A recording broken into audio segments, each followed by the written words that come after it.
It's on, okay. It's on like Sauron. Right. I don't know if it's a really interesting question. First of all, Mr. Davies, good evening. Thank you for being here with us. My name is Diana, and you have an immense body of work, but you're also one of the few actors that can say that they played a tree. So, can you tell us how exactly did you come to voice the character Treebeard? Well, Treebeard, sorry. Yes, actors have an expression, chewing the scenery, which means when you're doing too much on a stage or something like, God, you were chewing the scenery tonight. Well, I've gone one past that. I've actually become the scenery. Treebeard. Peter Jackson said, would you like to do the voice of Treebeard? And I thought, oh, good, yes, a bit more money. Shouldn't have too much trouble with that. And you know, I had more trouble with Treebeard than I've had with almost any part in the past 20-odd years, 30 years, I would think. Is it because it's a very wooden character? Well, you know, I was thinking of branching out and doing something else,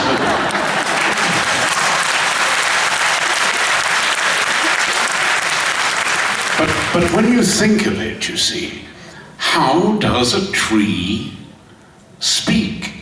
I mean, a tree hasn't got lungs like we have. So that was one thing. The other thing is he's immensely slow in the books. He's the oldest living thing on earth, and he moves very, very slowly, and he thinks.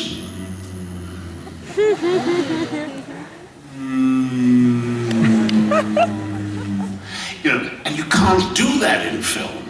You know, you can see it on, you know, when you read it on the page of the book, you can imagine the slowness of it, but your eye is moving quickly.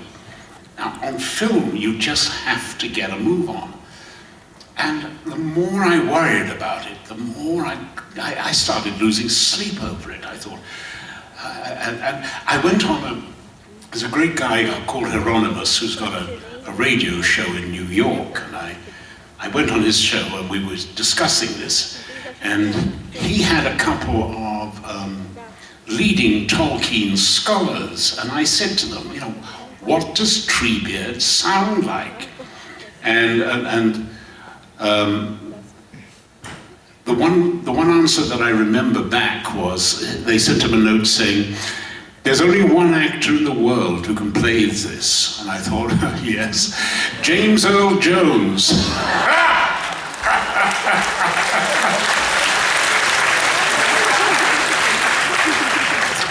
I told James that, and he tended to agree. But yeah, it's a very tricky thing, I think, and we tried in all sorts of ways. We tried sort of really slowing the voice right down so it almost sounded like whale noise, you know, very and then we thought, no, the thing to do is to try and get all the elements of the tree in. What elements does a tree have?